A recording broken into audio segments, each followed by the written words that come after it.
Hey, Janelle, you can unmute yourself now. How's it going? Good. How you doing? Good. Hey, guys. So my name is Caroline. I actually work for Pace and Cody, and this is Janelle. Who are you? I work with Start Virtual with Cody. Awesome. Okay, so tell us a little bit about Start Virtual, and then we'll kind of talk about what I'm doing here. So what is Start Virtual, and what do we need to know about Start Virtual?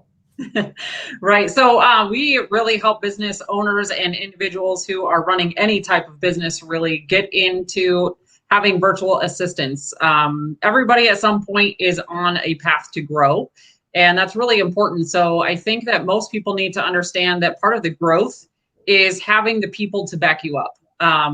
So being able to have the right people behind you can either be the cause of your success or failure. So really what we're here to do is help you guys get started with those virtual assistants who are trained properly the first time for either real estate or insurance or whatever it is that you do, so that you can go ahead and surpass your expectations and start succeeding in your business.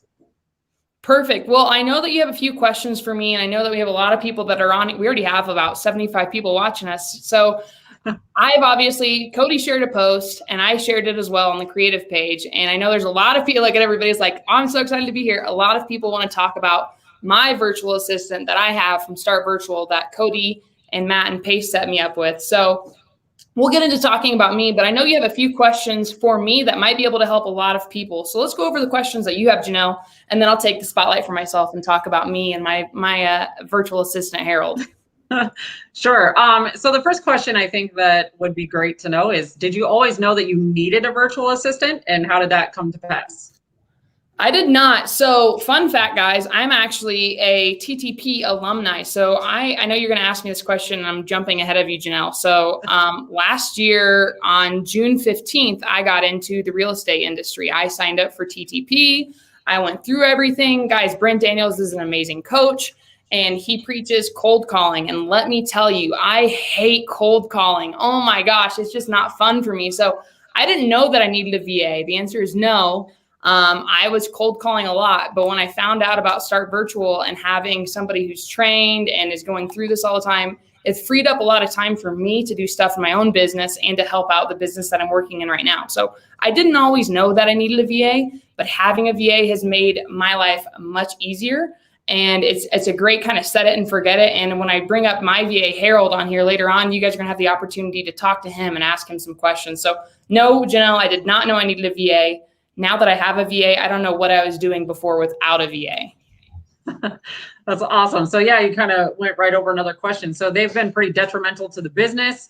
So I guess, how long was that process for you of getting your VA?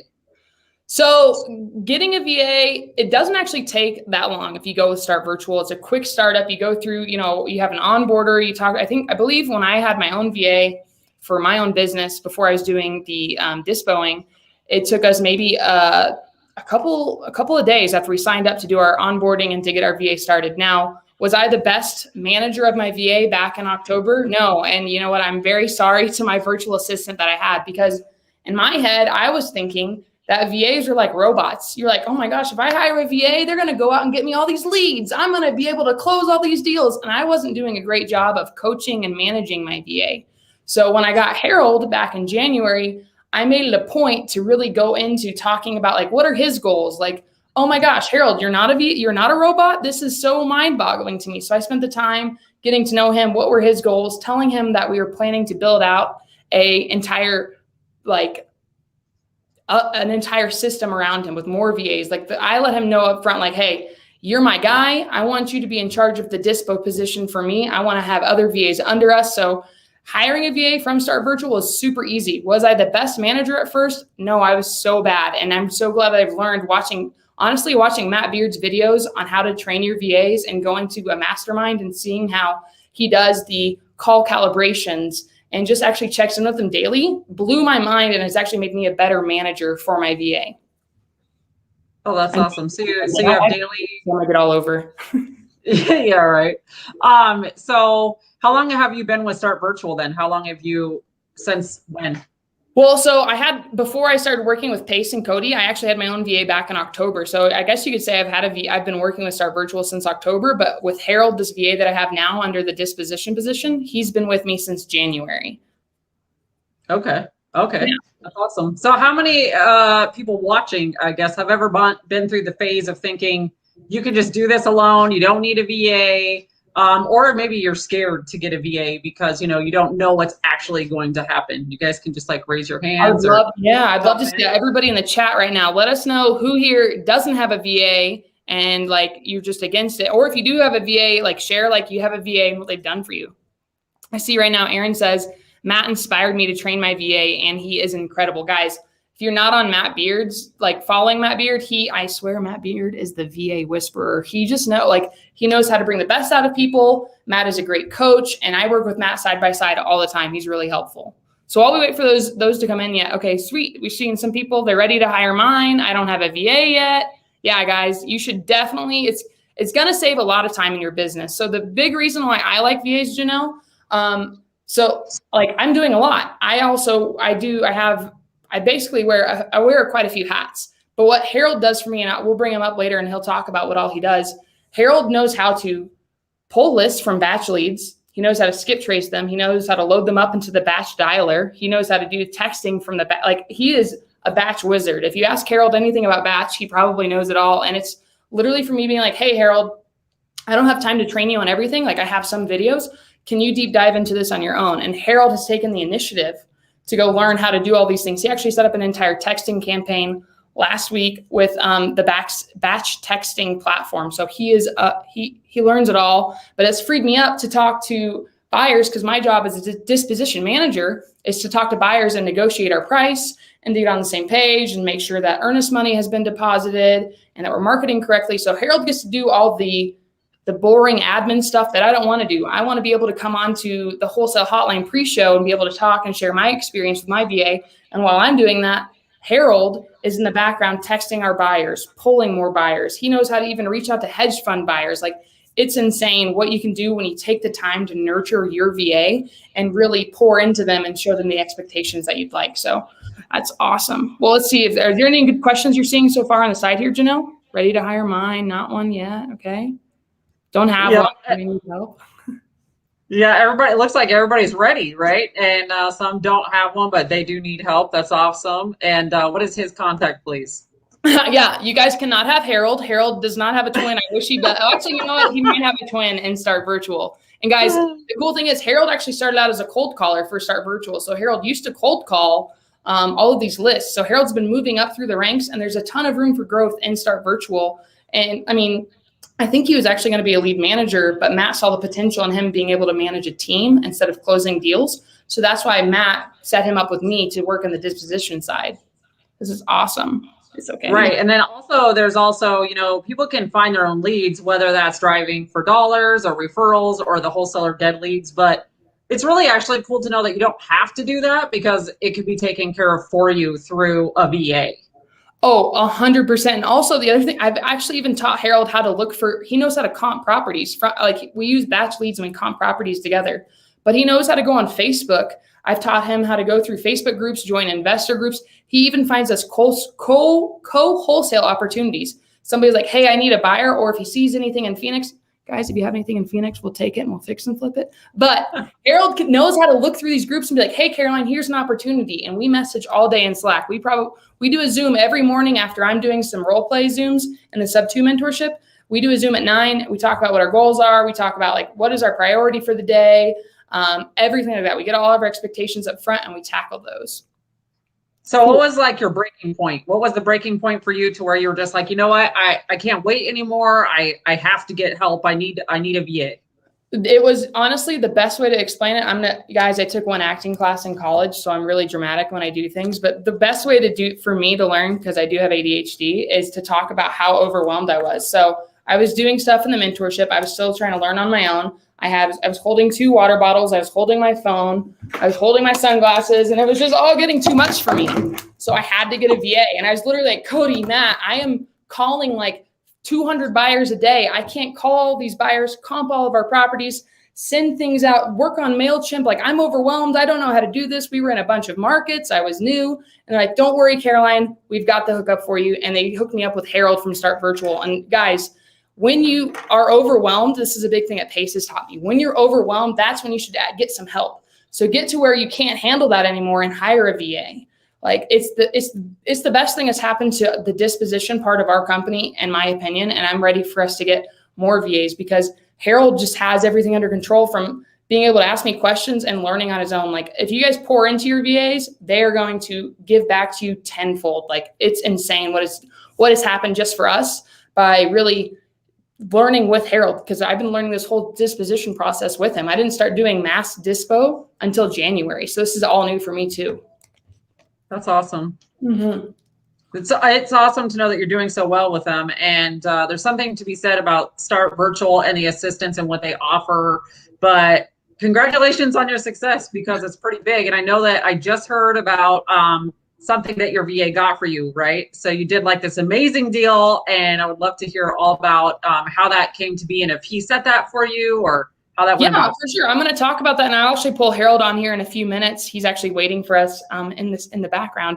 But I wanted to touch on Tanisha here. She just said my VA for my first lead that led to a contract in less than 2 weeks. So guys, if you really take time, your VAs will hook you up. I'm going to pull up that. There it is. Pull this back up for you. But yeah, so fun fact for our business, the way that our whole acquisition process works, we are completely Start Virtual VAs. So from pulling the list to texting them, to cold calling them, to setting up an appointment, leading up to our lead manager, that is all from virtual assistants. So last week, Harold, there was not an American involved in the process at all. So if you guys have been on the creative financing page, you'll actually see the post that Cody shared from our Podio, from our CRM, that says we're making a $42,000 assignment, and there was no American involved.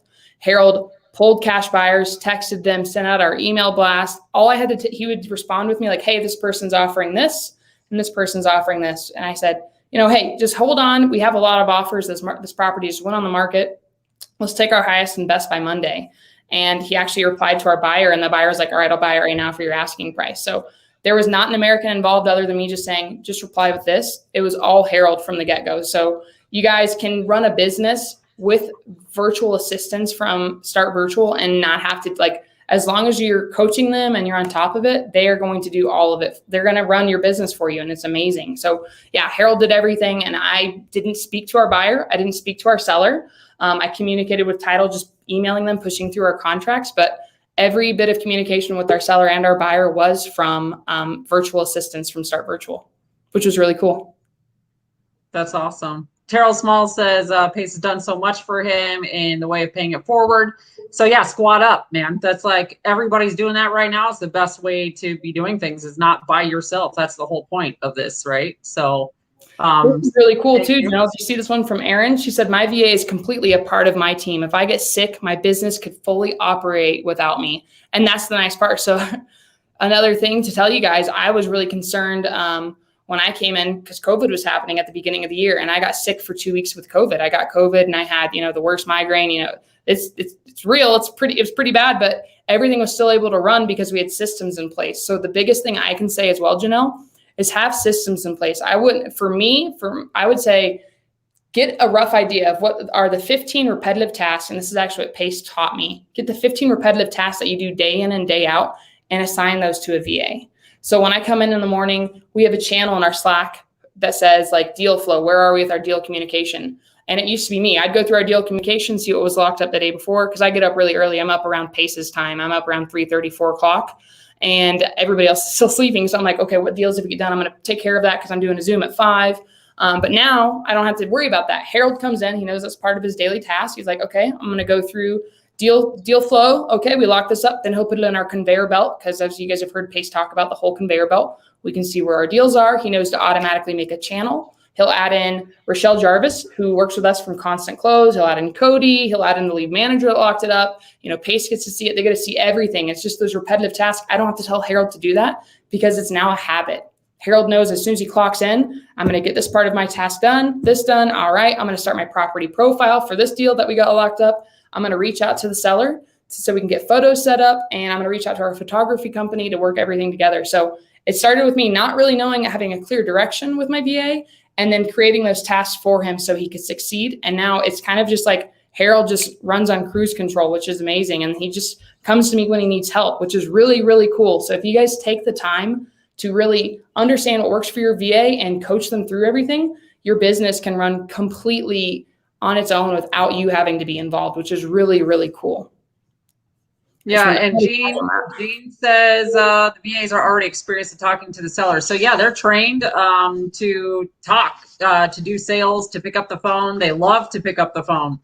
They're not hurt anymore by getting hung up on if that's the case. They're used to it. Yeah, I'm not sure the whole process that goes into the training, but I know that what we do in our company every day, we talk with them to figure out what's going on, and we do call calibration. So again, Matt Beard is that VA whisperer, but Matt touches a lot on this call calibrations, listening to their recordings and going through and role playing with them. I'm actually going to pull Harold up here in a second here, but actually what Harold and I do, because we just work with buyers mainly, we'll talk to sellers and just let them know where we are in the process.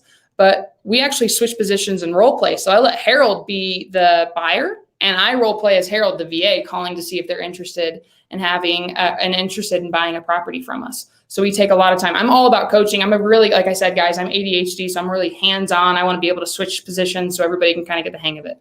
But Jill, what do you think if we pull up Harold here and we can ask Harold some questions, what's helped him be successful? Yeah, no kidding. Let's do it. All right. So let's pull Harold up. Let's see. Ooh, you got your camera on. Harold, what's up, dude? What's up, Janelle? Hey, Caroline. How's it going? Pretty good. So, Harold, welcome to Wholesale Hotline pre-show. Tell us a little bit about you and what's helped you be successful as a VA, and maybe tell us a little bit about that deal that you did all on your own without any help from me. Yeah. So I was listening. My story was I was cold calling sellers for 6 months, and then there was an opening for lead manager position in Matt's VA company, and I went ahead and applied. He didn't pick me, but he said that I was a better fit for the disposition department. I was excited, and at the same time, I was nervous because, this would be a new role for a VA. It has never been put in place before. So, yeah, I was really excited, and I think the reason why I'm doing such, I'm driven is because I love real estate. It is my passion, and I want to have like my own real estate company here in the Philippines in the future, maybe in 10 years from now. It's just my dream. So I was lucky enough to get a job at the one of the best real estate company in the world. What's it called? What's it called, Harold? What's the best real estate company in the world called? It's I would say AO. Star Virtual? Start Virtual for BA company, but the best real estate company for me is I'm biased because I work here, but it's AO for me. Nice. So I also got the chance to work with Caroline. I'd say it's one of the best things that has ever happened in my life. I feel like I was destined to work with her. I'm not just saying this. I can totally say that she brought out the best out of me, not just as an employee, but as a person. Actually, I was smoking. I was a chain smoker for the last 7 years, and Caroline just inspired me to be a better person. In the last 2 months, I'm smoke free. I haven't smoked. And aside from that, she invited me to join her in her 75 hard challenge. You all know what that is, and that helped me develop great habits and just replace all the negative ones. So Harold, I just want to make sure that we're on the same page here. So would you say like me being interested in what inspires you and like working together has really helped you love what you do more? Yeah. You always encourage me, even with just small improvements. I appreciate it, Harold. But I want to know, like, what's helped you be a good VA? I appreciate everything you're saying about me, and I love working with you. But like, what have I done managing you that's made it easier for you to come and work and run in the dispo department? What all do you like working with me? Like, what has been helpful for you? I mean, you just don't you don't just tell me what to do. You actually show it to me. You create this trainual videos. We get on Zoom and you demonstrate how to do it. You model how to talk with this buyers and sellers.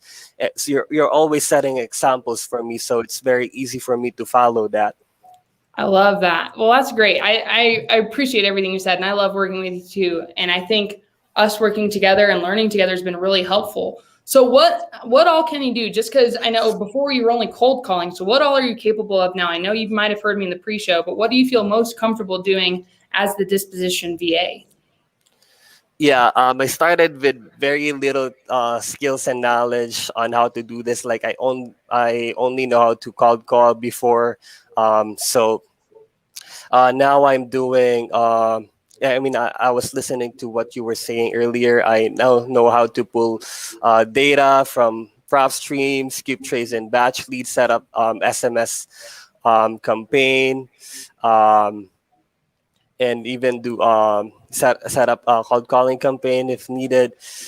I also do the marketing, like if we need to text blast, email blast, advertise on Facebook and Craigslist to get our deal sold. Yeah, those are the things that I'm currently doing.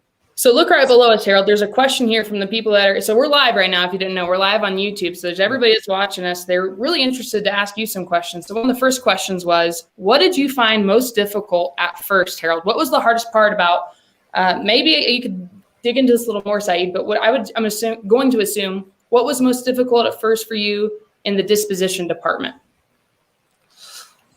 At first it was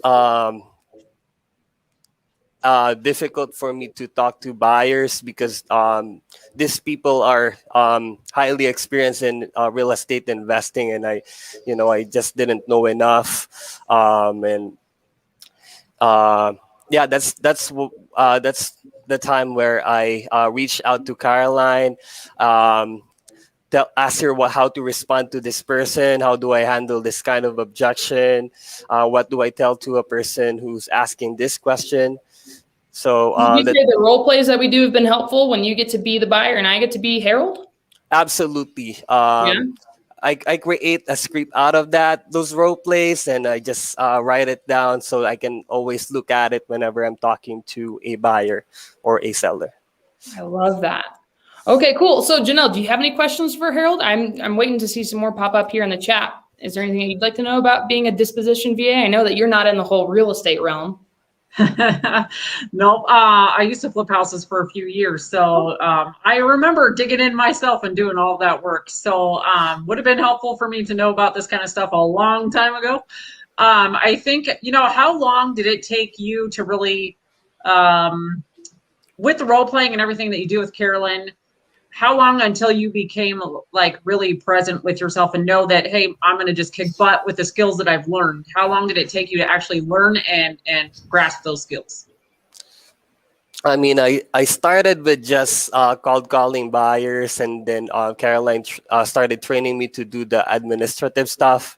So in order for me, I mean, it took me like 6 to 8 weeks to master a task, and then Caroline just keeps on training me how to do more stuff.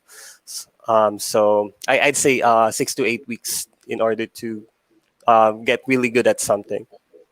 Yeah, I would say repetition is the mother of skill. So same thing, I'm going to talk because I do a lot of role play practice in the morning with everybody. I talk with all the closers that are in the sub 2 mentorship, but that's something that we preach over and over. And that's why I've been doing role plays with Harold, and I saw Matt Beard do this with the VAs. Like, I think this is huge and really helpful, and it's made you more confident, right, Harold, talking to people? Yes. Hey, guys, I'm gonna be honest here. I don't know if Harold would have done this live with us back in January. You might have been a little shy, right, Harold? Yeah, I still am. A little bit. Yeah. Yeah, Harold has opened up a lot, and it's just because honestly,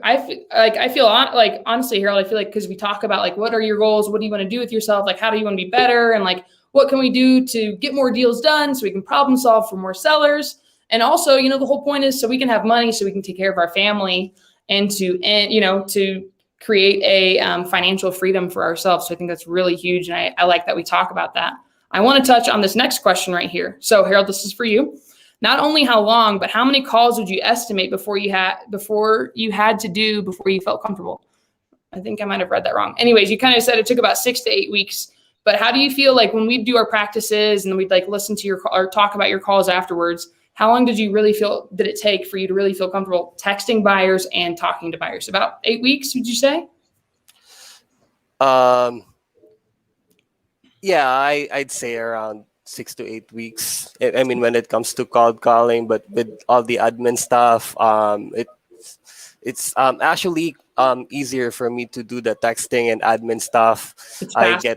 It's faster for me to get familiar with that. But when it comes to talking to someone over the phone, I mean, it involves a lot of topics. So yeah. So one thing that I like to do when I'm role playing with Harold, because it does get off topic, is I'll throw whatever I can throw. I'll throw the entire kitchen sink at him. We'll be in a regular role play and we'll be going on about the topic, and I'll just completely divert and we'll talk about Wyoming and how nice the mountains are, and I'll have him rein me back in. So practicing with your VAs so they can handle those crazy objections or whatever somebody might throw at them will be really helpful, because you really relied on a script for a while, right, Harold?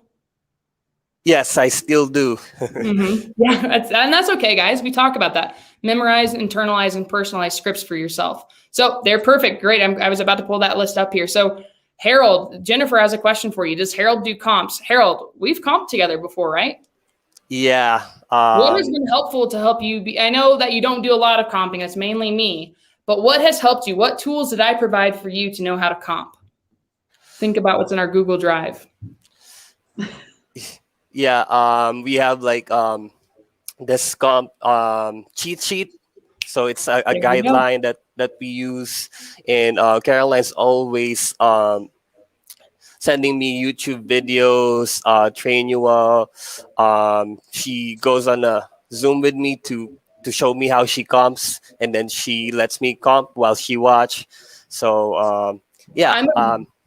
Go ahead, Harold. I'm sorry. I have ADD, guys. I got to get my thought out before I get it. So I'm a big believer in like practicing like hands-on. So the entire comping cheat sheet that I have is actually Jamil Damji's. So if you guys have not seen Jamil's comping, you need to get that. And I think Jamil goes live every Sunday to do comping with you. But we've learned a lot from Jamil. Jamil has been super helpful for us when we do comping. So Harold does know how to comp. And like I said earlier, Harold knows how to go into Facebook groups and to find deals for us to co-wholesale on and to find cash buyers for us. So yes, Harold does know how to comp. He does it softly, and then he'll bring it over to me for me to confirm that the comps are good.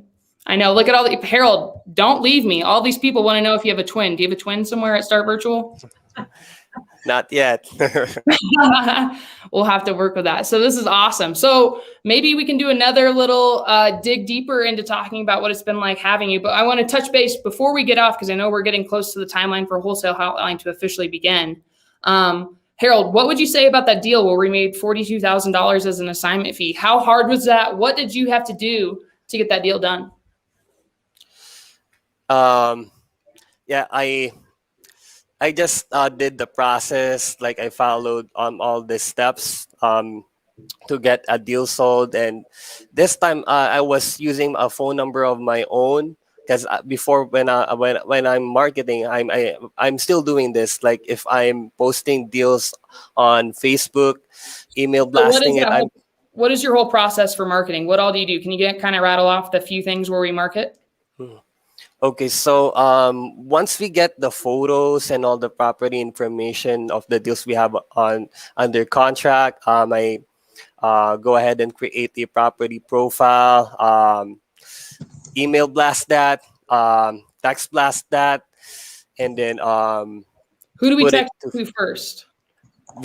VIP buyers first. So we do VIP buyers first. We give them a little bit of time, and then we send it out through our MailChimp campaign that Harold runs completely. So Harold is the MailChimp master. He does everything. He just sends it to me to actually before this live, you sent me a property to double check because it was going out at 5 o'clock. So guys, we actually had Harold set up a property profile for a property, and he scheduled it to go out at 5 o'clock so he can be live with us right now. You know how to do all of that, right, Harold?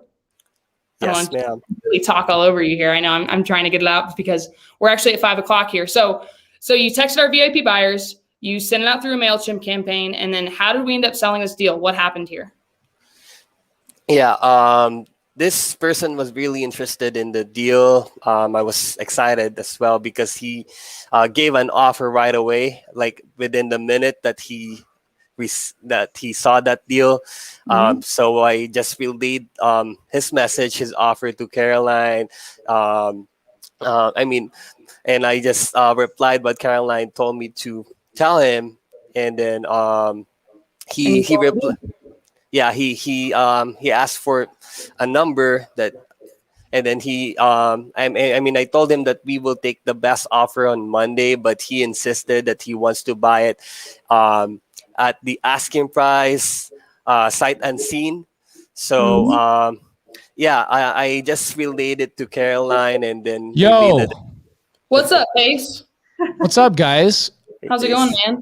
I'm gonna abruptly end you guys because I've got an attorney charging $17,000 per hour on the other screen. Just kidding. I love it. We'll get out of here. Thanks for having Caroline, us, guys. I just gotta say your new hairstyle is unbelievable. We all love it. Well, thank you. I had to donate it. I donated it. I'm getting used to the short hair. Amazing. Good to see everybody on here. Let's get Wholesale Hotline started. Janelle, good to see you. Bye, guys. Bye, guys. Guys, we're going to go on a quick 20-second break, and we will then start Wholesale Hotline in just a minute. Thank you so much.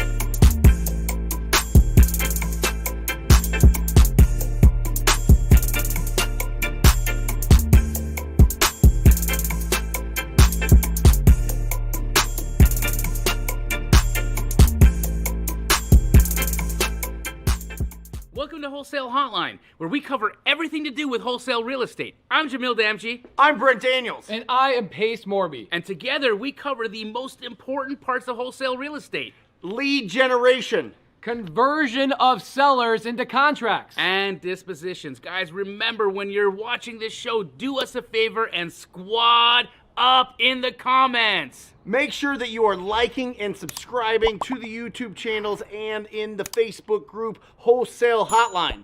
Most important, we want to know we're doing a great job for you and helping you build your business. So go give us a review on iTunes and or Spotify.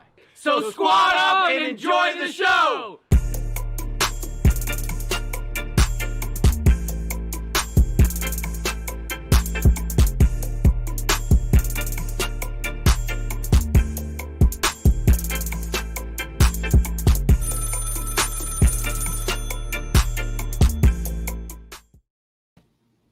Oh, here we go.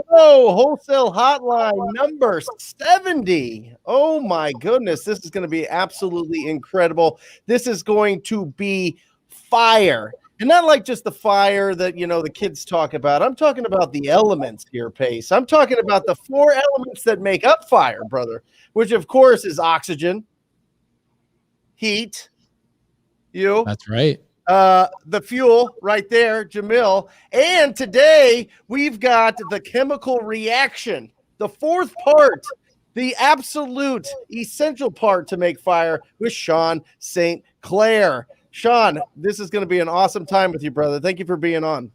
Thanks, Brent. Appreciate it. Looking forward to it. Pace, why don't you give us a introduction and let's start rolling this thing out, because I'm sure people are just going to bombard us with questions. Okay, cool, guys. On the screen, and if you're listening to iTunes or Spotify, which you guys can go back and watch the previous episodes, we've got Sean St. Clair. He's a local real estate attorney. He deals with a lot, specifically a lot in my own business, memorandums, lis pendens, lawsuits, evictions, all of which he's done for me and my business partners just in the last 30 to 45 days. This guy is a busy man. Him and his law firm are also licensed in Georgia.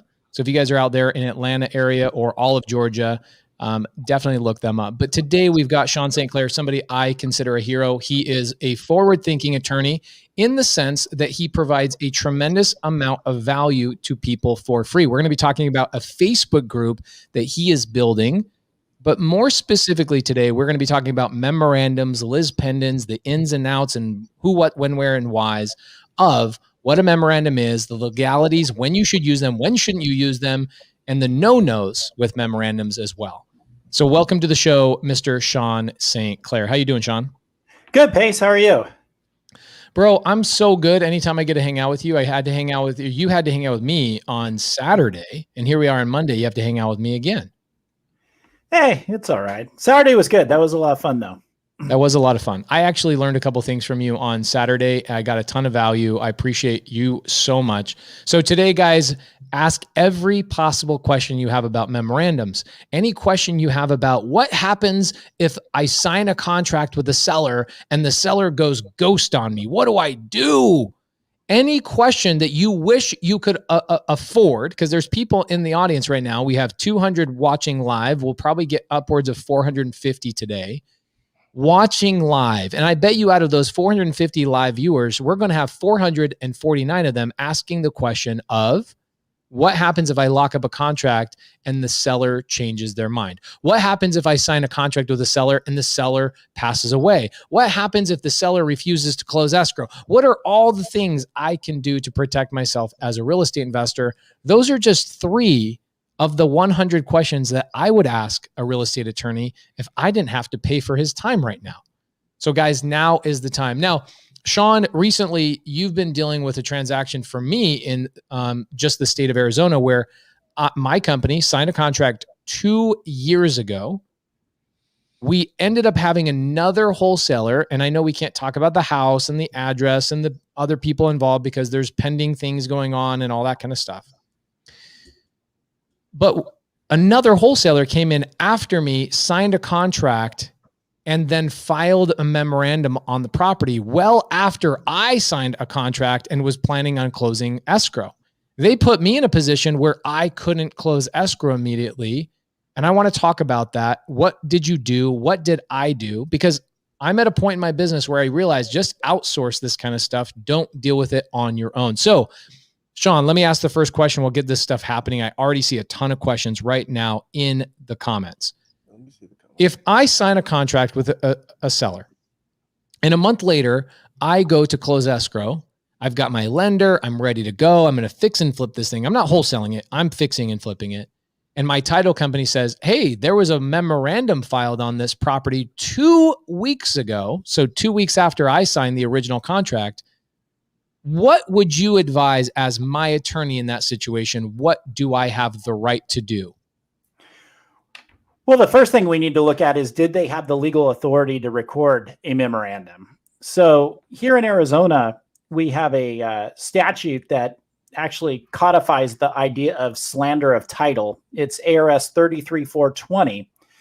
And under that statute, it says that any document that's recorded that does not have a legal basis in statute or other law is presumed to be groundless and invalid. And then it provides that in the event that you record a groundless and invalid document here in Arizona, number one, if you knowingly do it, it's a misdemeanor. It's a class 1 misdemeanor. Second, it provides automatic $5,000 in statutory damages. Boom, $5,000. Or if there's actual damages and you get to triple those actual damages, and if that works out to an amount greater than $5,000, then you get your actual damages, plus your attorney's fees and costs and having to deal with it. So it's a pretty significant event to go and record a document where there's no basis in statute. I've yet to see anybody who's pointed to an Arizona statute that says, hey, under this statute, I can record a memorandum of a purchase contract. In fact, in order to record a document in Arizona, you have to present to the county recorder what? Two things: the original document, and it has to be acknowledged. So what are buyers doing with memorandums? Well, they're not having the seller acknowledge or sign and have it notarized, right? No, they're unilaterally executing the memorandum, and then they're going and recording it. Can I put you on pause for a second and dumb this down? You actually do an incredible job versus other attorneys, but there's a couple of things I want to point out for everybody.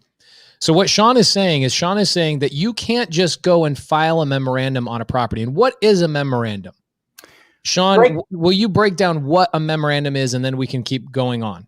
Yeah, a memorandum is simply a document that provides notice to anyone else that might be interested in that property that you have a pending contract for the sale of that property. You are looking to buy that property, and you have a contract, and so you're letting the world know that you have that contract. That's what a memorandum is.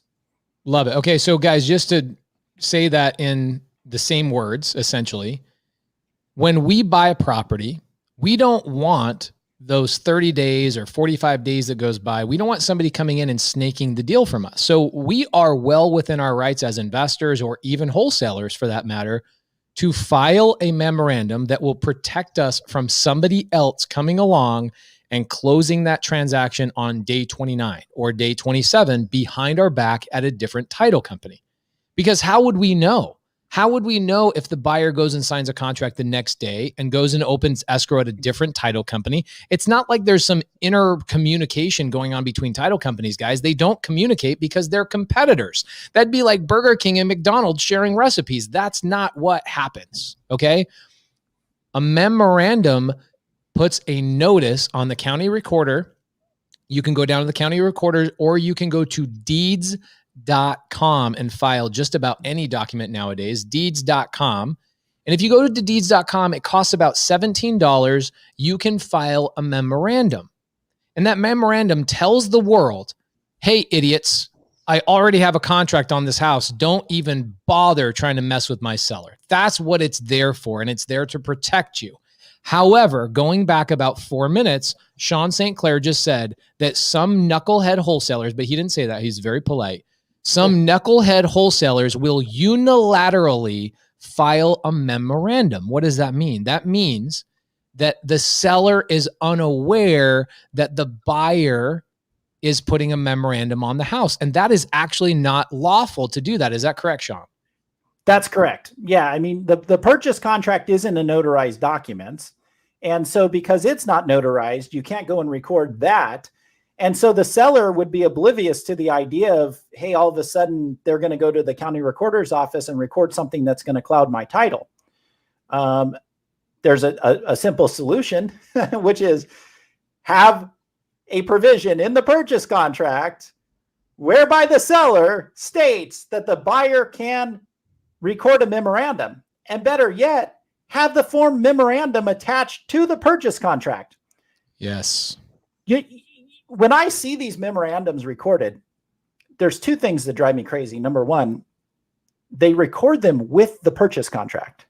Why do you want everyone to know how much you're buying this property for? Why do you attach the purchase contract, right? That's not the purpose of the memorandum, is put the world on notice that you're buying it for X amount of dollars and all the different, terms and conditions of your agreement with the seller. So that's number one. And then number two, when I look at that purchase contract that's recorded, I look to see, did the seller authorize this? I would say 90% of the time, the answer is no. Such a great point that you bring up. So there's been people all over the country that say, hey, I got a contract and I filed a memorandum on this property, and then magically some other wholesaler stole the deal from me and was able to close escrow. How was that possible with the fact that I filed a memorandum? And guys, I think everybody on this screen owns a partnership in a title company or is a closing attorney. You guys will close deals in Atlanta. I think you guys will, right? We're not closing attorneys in Atlanta, but we. Okay, no You problem. know, But you're incredibly enough, experienced in yeah. this stuff, so you understand that a title company can actually choose to close and record a transaction even if there is a memorandum on the property. And what the title company is doing is they're pulling up your knucklehead contracts and your knucklehead memorandums that were filed improperly. And they say in the contract, it does not have any notice to the seller that you have the right to file a memorandum on their property. And so the title company has the right, if they choose to do so, to record the new buyer's contract and close escrow around your memorandum because you didn't do it properly. Is that correct? That's correct. And so let's just say hypothetically, you enter into a transaction. It has a strict close of escrow date, no cure notice. And so seller doesn't perform. And instead of taking steps like going to court and trying to specifically enforce and require the seller to perform, you just go and record a memorandum. 2 years later, the title company is looking at this thing saying, you know, they're doing a cost benefit analysis because what they're issuing is an insurance product. You know, are we at risk? Nah, this thing's over 2 years old. Close of escrow was 2 years ago. You know, if the seller was interested in this or the buyer was interested in this thing, they would have taken some form of action. And once close of escrow comes and goes and you don't have a cure notice, boom, contract's done in my view, unless you have some way of putting the world on notice that it's the actual seller that refused to perform, if that makes sense. So before we go on, because I know Jamil's got a bunch of questions and I've got some really good questions for TTP and Jamil and their student base, and also Jamil doing deals all over the country. They're doing hundreds of wholesale transactions every month. So I imagine they're running into these memorandum issues all the time. Before we get into that, I want to let the audience know that last week I had Sean St. Clair come into my mentorship in sub 2. And I asked Sean to create a new wholesale purchase contract for us over the next couple of weeks that gives the seller notice that we will be filing or have the right to file a memorandum, and then also attaching the memorandum documents to that purchase contract so that you can do this the proper way. I'm going to be giving that document to Brent Daniels and Jamil Damji so that you guys can release that to your students and to release that to your people. I imagine you guys at some point will be able to find that document on what website, Brent? Talktopeople.com? You got it. Yep. TTP Insider, talktopeople.com. Mm-hmm. So we're gonna make it available because right here on the screen, Michael Diaz says, "Do you need the seller to approve the memorandum?" And we've already touched base on that, but Sean, can we just hit that one more time? Do we need the seller to approve the memorandum in order for it to be a lawfully done and properly done memorandum? The answer is you need the seller to authorize the recording of the memorandum. That is what you need legally. The better practice is to attach a form of memorandum to the contract that says, this is what I will be recording. That way there's no issue. When you record a memorandum, the seller can't come back and say, well, I knew you were recording a memorandum, but I didn't know it was going to contain all of this. You know, I never signed off on those, you know, that language of the memorandum, et cetera. So in my view, the better practice to protect yourself is to attach a form memorandum and say, this is what I'm going to record. I'm going to fill in the blanks and record it. Yep. I love it. I love it, Sean. I love it for this reason right now, because if you're going through this contract with that property owner and they have a problem with this memorandum, you know, you're dealing with a seller that maybe has wandering eyes. That's a conversation that you should know so that you don't get all heartbroken when these people call you up a day later and say, oh, somebody else is offering me more. I don't want to do this. Right? I don't want to work with you. I'm going to cancel this contract. And you're like, no, like, now you got to scramble and secretly put together. This is what normal people do. Secretly put together a memorandum and put it on the house. And hopefully the title company gets scared by it and you get some sort of, you know, return on your time and your marketing costs for that deal. But if you have it right there in plain language and you're showing the memorandum and they're like, yeah, great. Yeah, fantastic. Yep, I'm committed to you. You're committed to me. This is great. That is a much more solid contract. That's a much more solid relationship. Those are the deals that I want to do. So guys, can I tell you the line to tell the seller? Here's the line to tell a seller when you're getting a memorandum. And I just talked about this with Sean St. Clair. Sean, is it funny that you're actually referred to as Sean St. Clair, not as Sean?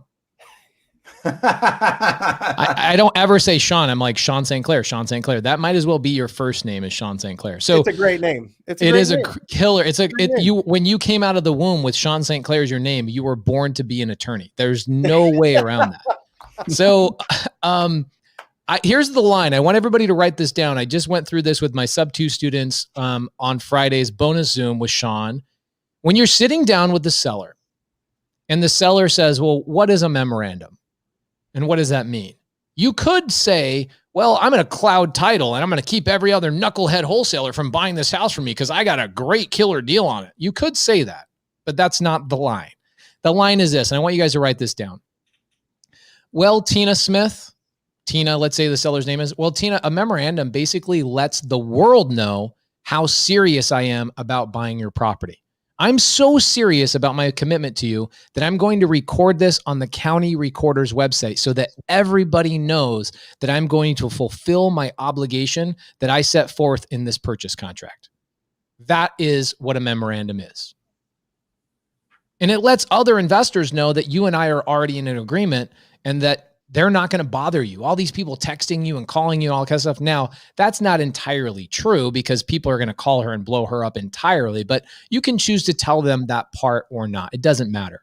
But the line is, I am so serious and committed to my obligation that we set forth in this purchase contract. I'm going to let the world know by filing this document at the county recorder's office. That's the line. Write it down. That's the way you explain to a seller why you are filing a memorandum. Now, a really good question I have for Brent. Yep. Brent, do you tell and advise your TTP students? Because I'm kind of conflicted on this. Sure. Do you tell your TTP students to file a memorandum on every single contract they sign? I don't, but you know what? Market conditions are getting kind of wild in some markets. I think that it's appropriate in some of those markets that are going really, really, really aggressive. And there's some bad actors, that are kind of sneaking around trying to go backdoor. I think that if you're running into that, you can have those conversations. And I think, just like Sean was saying, if you add it as part of the language in the contract and you have it when you're signing the purchase contract, you're going to have a better relationship with that seller. Everything's going to be out in the open and that's your opportunity to say that we're committed, right? Like I want you 100% confident in the price and terms and working with me. Are you? Yes. Great. Then it shouldn't be a problem getting everything signed and everything really smooth. So at this point, I don't, but I think this is a better way to go. I really do. I think people want to tiptoe because maybe this is their first time really putting together a contract and getting in front of somebody for a lot of brand new wholesalers. So it feels very, like you're on foreign territory there. You're a little bit like you want to walk on eggshells so that you don't screw it up. But what I'm saying is if you go there confidently and use that line that you just said, well, Susan, this memorandum lets the world know how serious I am about buying your property. I think that's fantastic. And it puts all the benefit on that seller. And I just, right now, Pace, in our market, I get, maybe once or twice a month, just regular people out there coming to me and saying, hey, this is what's happening to my dad and my uncle and my cousin and my sister and this, and they filed this memorandum thing and they didn't really know. They signed a contract, but they didn't really know what they were doing, or they said they needed to sign this to see if the title was really in my name, like just scammy stuff. I think that this shows a next level professionalism, and I think that you're going to have more security in those deals that you actually lock up, and you're not going to feel like you're like, just, hey, sign this real quick. Okay. Yeah, I got the deal. Let's go sell it and make some money. You go through it and explain it and you know that they're going to stick with you. So Jamil, I've got some questions. Yeah. Can I ask one question to you, Jamil, specifically for your business? I'm just super curious about this. How often are you guys, because you guys are doing more wholesale deals than anybody, and you guys are growing and growing like freaking wildfire. Are you guys running into knucklehead wholesalers on contracts that they filed a memorandum 6 months ago or 2 years ago or something like that you have to deal with? All the time. All the time. And that's actually something that I wanted to talk to Sean about. I just want to use your government name for a moment. But Sean, Mr. Sinclair, Mr. Sean Sinclair, it's an honor to have you here. You're a legend in this space. You do a lot of great work. So many people have amazing things to say about you. So congratulations for being top notch in this space of legalities for real estate investors. So this whole concept of memorandums, first, to answer your question, Pace, how many do we file? Very few. And why is that? Why are we not filing memorandums? We don't file them because we truly don't believe in them. The reason we don't believe in them is when a seller is at a point where they don't want to do business with you, you've lost rapport. You didn't do the job you were supposed to do in keeping that seller committed to you. And that's a failure on your part. Now, of course, you can always go and communicate with a seller and tell them, look, we're in a contract and you can't just avoid selling me the property because we're in a contract. Here's the thing. How often are you going to litigate that? And that's just it. Look, here's what I'm not. I'm not teeth. I'm a bite. So I don't show teeth. And I think memorandums are teeth. Truly. Memorandums are teeth. That in the terms of instruments and what they do, they accomplish teeth. They don't accomplish a bite. And why I don't like them very much is because of that same thing you just discussed, Pace, is that we've got wholesalers out there filing memorandums on every contract that they lock up, but they forget to take them off. They forget to take them off. Not just 1 out of 10 times, 10 out of 10 times. 10 out of 10 times when a wholesaler is unsuccessful in selling their deal and they can't close on the property themselves with it, which is an entirely improper intent in the first place, okay? When you're writing purchase contracts direct to seller and you're giving people offers of hundreds of thousands of dollars for their property and you've got $9 in the bank, there's an issue there, okay? But we're not getting into that today. We're getting into the how appropriate a memorandum is. What ends up happening is that same wholesaler that only had $9 in the bank, didn't have the intention to close, now has filed a memorandum, and that instrument has clouded title, and now we have to do all of this stuff to try to unravel it. And so the thing is that if I'm going to use a document that's going to have some enforcement behind it, I'm going to enforce it. I've not seen anybody litigate these memorandums. Sean, my first question to you is, how often do you see these enforced? How often do you see them litigated? It generally doesn't end up with litigation. So we normally will send a demand letter and explain the wrongful nature of the conduct, and that generally results in the release, because the statute not only says that, hey, look, if you record the memorandum, the minute you record it, boom, $5,000 in statutory damages or triple the actual damages plus attorney's fees. The statute goes on and says that anybody named in a memorandum, so anybody that signs the memorandum on behalf of their LLC, for example, right? Because an LLC can only act through an individual at some point. I mean, some human has to take responsibility for that. It says if that person doesn't release it within 20 days of the demand, now they're liable for $1,000 in statutory damages or triple the actual damages plus attorney's fees. So they have 20 days. So now you've taken a matter that you would normally pursue against an LLC, and everyone's like, well, it's LLC, limited liability, I'm, corporate shield. Now you're saying, no. Now you personally are liable and on the hook because you signed this and didn't then cause it to be released within that 20-day window.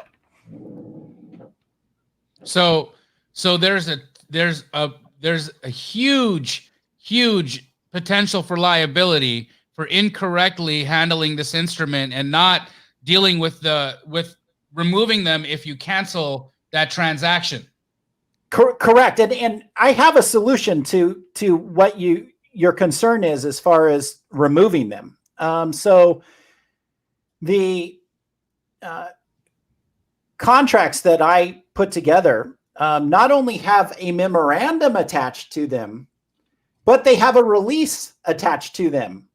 And they say that if I'm going to go and record a memorandum, I'm going to go then and deliver to the title company a signed release. And if this transaction does not come to fruition, the title company is instructed to go forward and record this release. And it specifically instructs the title company in the purchase contract that it's authorized to record the release if the buyer doesn't perform. Awesome. I have seen so many really sad stories, Pace, and I know you have too, because we've had a lot of conversations about these, where you get these old ladies that have people show up at their doors. Yep. And they get them to sign, hey, I'm going to go get a payoff from a bank. I'm going to go find out how much you're behind on your mortgage. Go sign this payoff for me. And then guess what they end up doing?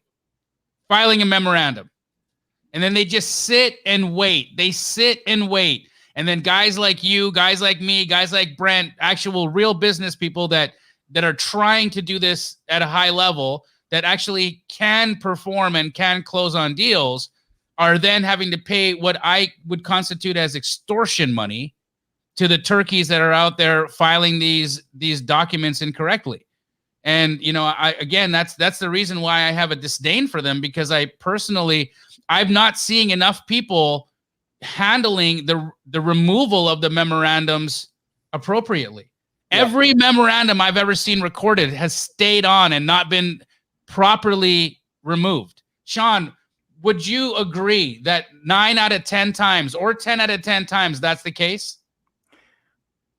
With anybody that I don't work with, let's put it that way.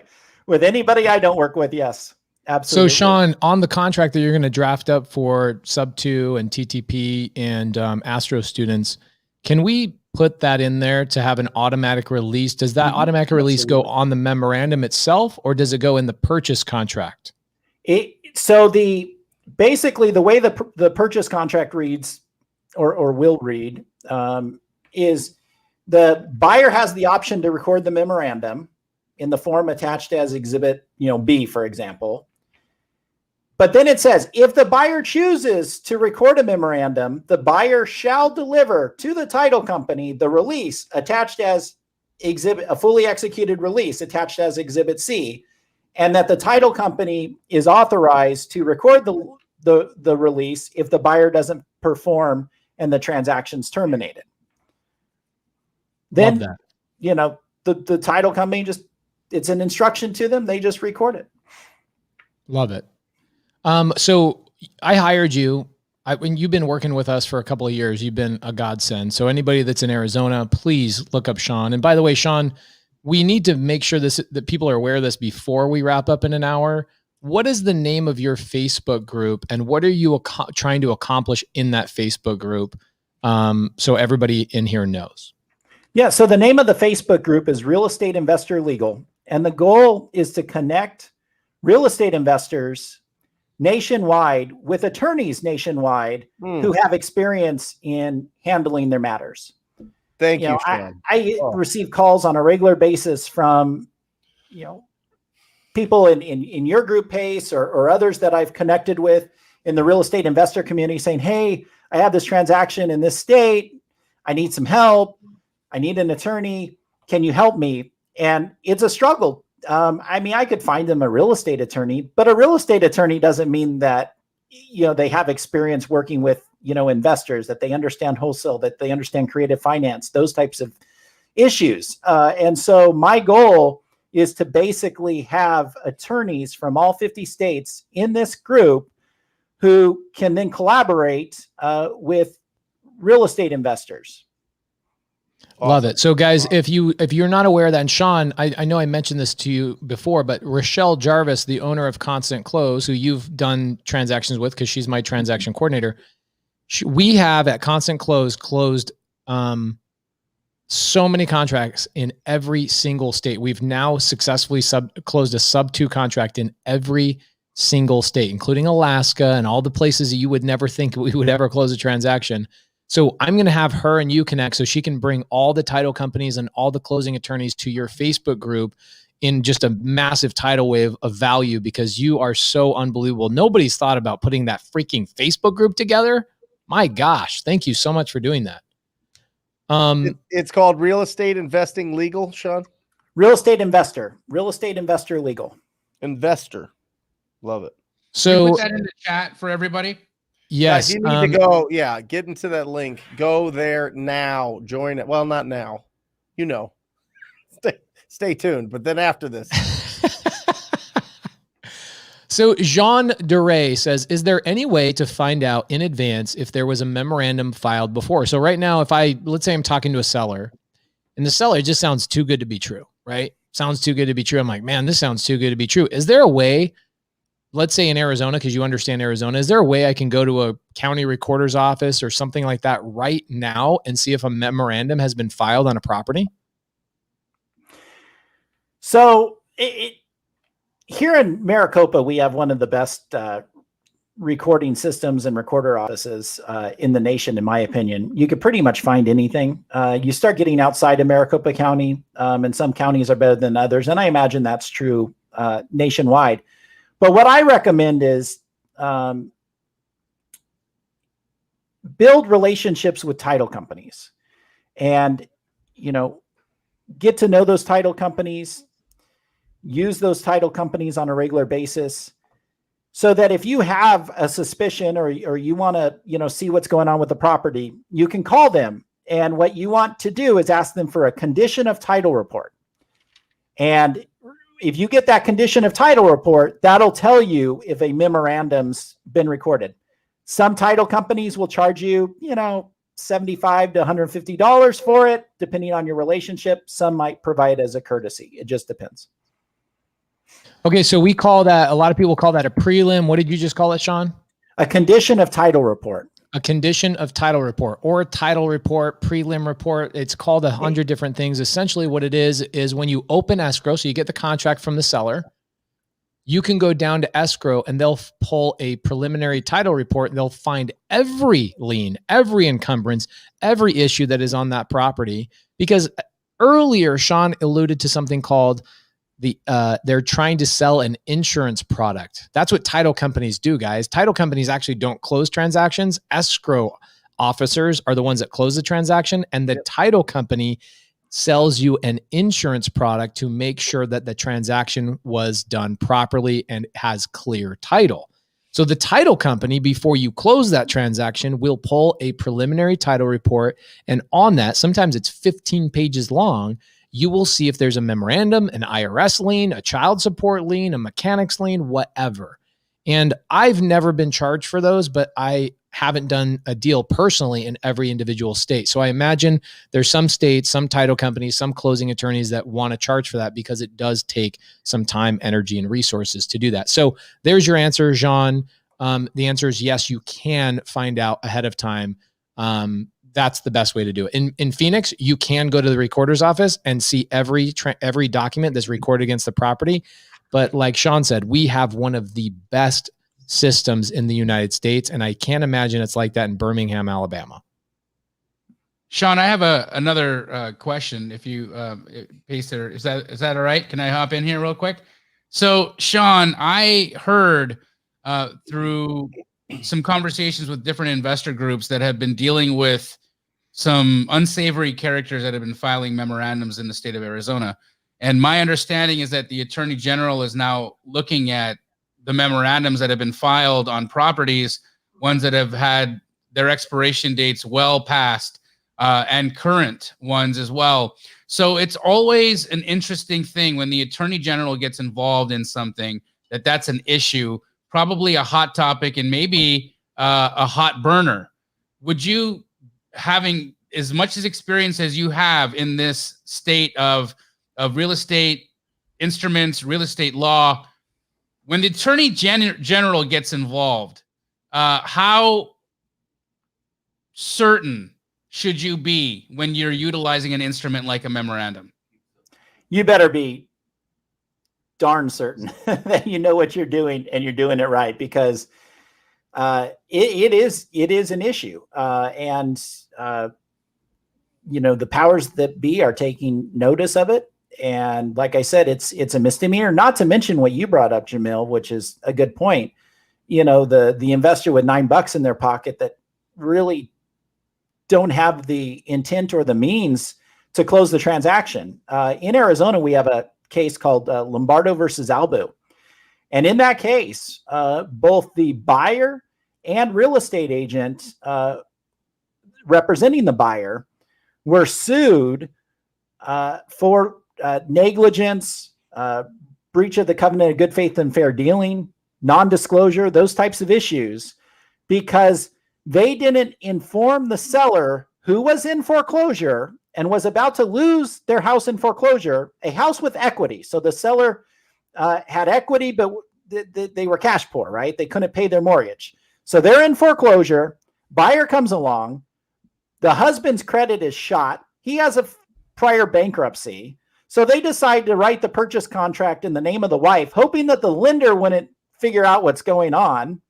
Nobody discloses this to the seller. And of course, you know what happens, right? Buyer doesn't perform because the lender says, well, we're not going to, fund. And the seller loses the property in foreclosure and then sues the buyer and the buyer's agent. And the court in that case, I'll read you some language here, right? That this is word for word from that case. It says the buyer cannot present himself as a ready, willing, and able buyer if he knows that there is a significant risk that the deal will never close because of his inability to perform. This would violate the buyer's duty to deal fairly under the contract. Mm-hmm. So it gets back to what you're talking about is, you have people that are entering into contracts hoping that they can perform, recording memorandums, clouding title, and then basically extorting money, 2 years later or a year later. Yeah, the Attorney General, if this starts in which it's happening, is going in record number. Yeah, I mean, I could see the Attorney General becoming involved and pursuing those types of claims. Truly, it's the reason why I have an issue with the practice in itself, because it's not being handled appropriately. Look, guys, Pace, Brent, both of you guys are well aware of this because of our prominence in the coaching space of this business model. But look, I've trained over 2,000 people how to run comps on deals. Okay, those 2,000 people, how many of them are actually running those comps on deals? Right? Not everybody does everything they're taught. They're not. Not everybody has done what they're taught. So we're over here talking about how you systematically do this correctly. How many people are going to remember that they've got to use the appropriate document, that they got to remove the memorandum, on a property that they're going to cancel, right?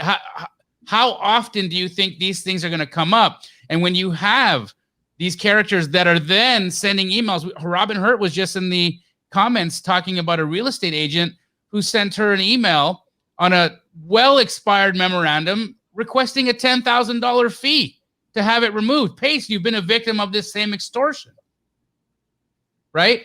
I think that's what ends up happening is when people create leverage for themselves with documents of this nature, it opens the door to some very predatory practices. And that's why I think the Attorney General is involved. And again, I'm really, really, really, really hesitant to use memorandums. I think that there's better ways to ensure that you're going to create or get a deal done.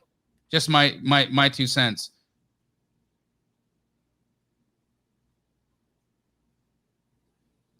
Question on the screen right there, Sean, if you want to read that and answer that about what you just read. Yeah. So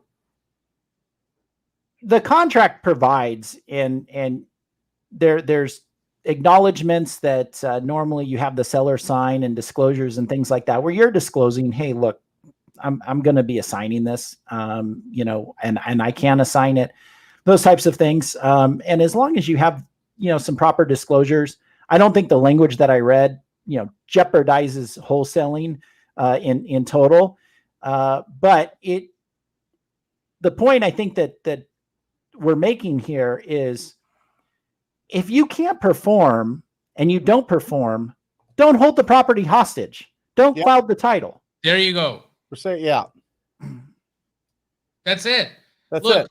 wholesaling is prospecting. Wholesaling can be speculation, right? And that is already inherently a part of the business model. Why then create more opportunity or more ways to really jam up a seller through instruments that are being incorrectly used, so that you just tarnish the business model and the name of what we do even further? I mean, it's this whole thing, the extortion from memorandums, that has so many people in the public up in arms about having dealt with a wholesaler. It's real. So, Rhonda, just to clarify this, Jamil, you want to answer this question real quick? It's kind of in the same line of what you're talking about. Yeah. So, Rhonda, that's a fantastic question. Rhonda's question is, are you saying that if a wholesaler doesn't have enough money to pay cash for every property that they find and assign, that they're doing something wrong? No, Rhonda, that's not what I'm saying. I'm saying that you need to have access to the means.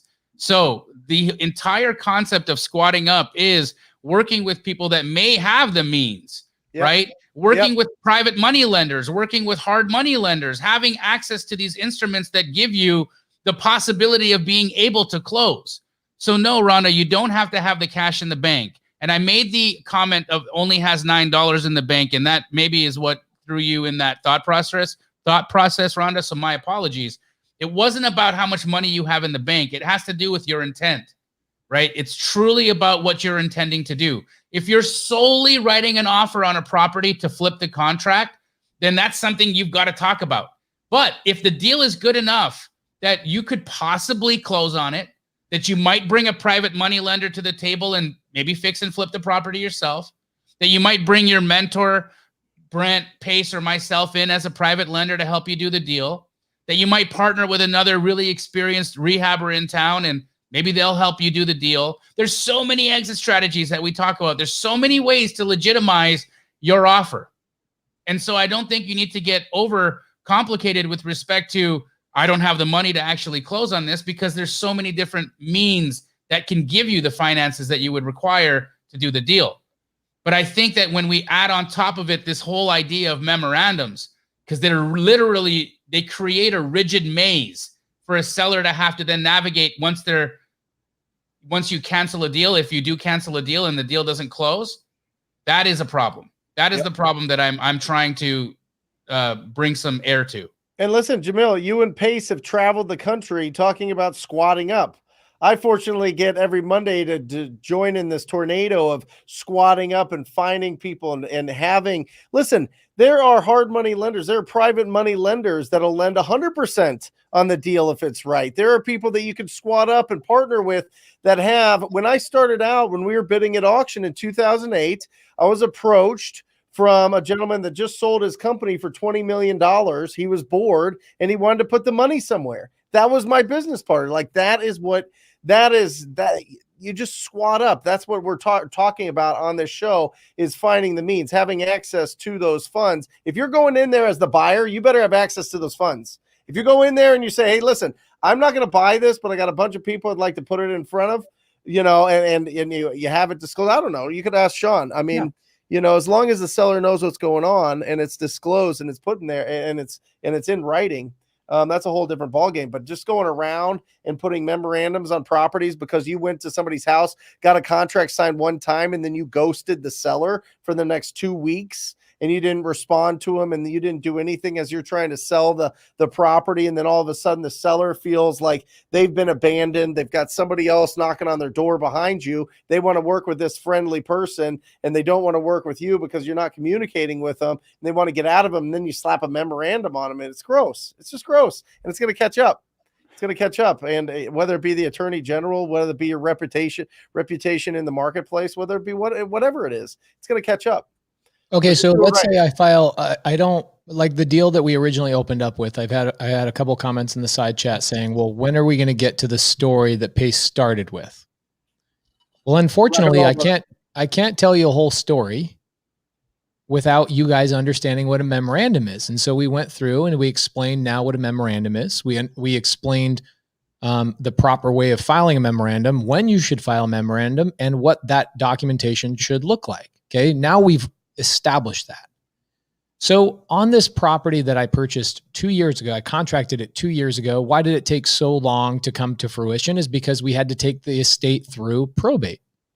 So I paid for the probate, which cost $5,000. I hired Rylas Dana, who is actually a friend of Sean St. Clair's as well, and friend of the show. He was on here a couple of weeks ago. Hired him, went through probate. Once probate was finalized, we actually purchased the property through the appropriate person, the personal representative that's now named on the contract, and we have a valid contract. We go to close escrow, and our title company says, oh, there's a memorandum on the property that was signed just a couple of months ago. So my wife calls me. She's my real estate agent. And she says, Pace, what do you want me to do? And I said, what I should have started doing 7 years ago. Just call the attorney. I don't have 5 seconds to deal with this. Call the attorney. And so she wrote an email to Sean St. Clair. And Sean, what did you do on this particular transaction? And what did we find out? And I know you weren't the one that physically worked on it, but somebody in your office did. Can you give us an understanding? If I'm a brand new investor, I have the intent of closing on a transaction, and I find a memorandum that's standing in my way. What can I do? And what did you do on this particular transaction in the last 30 days? Well, without getting into the specifics on your transaction, I'll answer what do you do in the situation of if you end up trying to close and there's a memorandum, which is you look to see, did they have the lawful authority to record the memorandum? If they didn't have the lawful authority, then the next step would be to send the demand letter so that you start that 20 days that we discussed running. So you want to send that demand letter out so that the clock starts ticking on those 20 days. And then if the wholesaler or the investor is wise, they will release the memorandum during those 20 days and you can move forward with closing. Do you find that most wholesalers that have a memorandum will respond to a demand letter and release that memorandum within that 20-day period? I have found that the majority who are made aware of the unlawful nature of their conduct will. Not to say everyone will, but the majority, in our experience, will respond and release because the liability just kind of adds up, on top of itself. And so, look, there's some wholesalers out there, and I wouldn't even call them wholesalers because their whole business model is to record memorandums and be paid on those memorandums. But there's some who understand what they're doing is, unscrupulous, and they go forward and do it. There's others who truly believe and not truly believe, who don't truly understand the implications of recording a memorandum, who are just there recording it to try to, protect their interest in the transaction, but they don't understand the lawful steps that need to be taken in order to record it. And so when it's brought to those wholesalers' attention, normally it's, mea culpa, will record the release. The ones that are unscrupulous and know what they're doing and know that what they're doing is wrong, they're a little more gutsy and they aren't as likely to release. I've seen a wholesaler legit go to a seller, tell a seller that they would give them this crazy number that that the seller originally wanted for a price. So let's just say the deal is only worth 200, and as a wholesaler, you need to buy it at 140, call it, right? So say you want to offer 140. I've seen some wholesalers go and give that seller 200, not close, file a memorandum, sit back, wait for the phone to ring, and try to cash a $10,000 check. Yep.